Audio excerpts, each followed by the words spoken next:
வாங்க நண்பர்களே, போட்டித் தேர்வுக்கு ரெடி ஆவோம். பாடம் விலங்கியல்.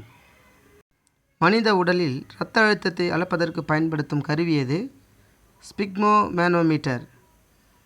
மனித உடலில் இரத்தத்தில் அதிகம் காணப்படும் அணு எது? சிவப்பணுக்கள். மனிதனின் உடலில் சராசரி வெப்பநிலை எவ்வளவு? 98.4 ஃபாரன்ஹீட் அல்லது 37 டிகிரி செல்சியஸ். இரத்தத்தின் திரவ பகுதி என்ன அழைக்கப்படுகிறது?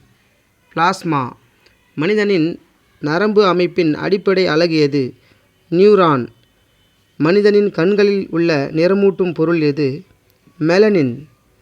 உடலின் வளர்ச்சியை கட்டுப்படுத்தும் ஹார்மோன் எது? வளர்ச்சி ஹார்மோன். மனிதனின் உடலில் விட்டமின் டி எதன் மூலம் உருவாகிறது? சூரிய ஒளி.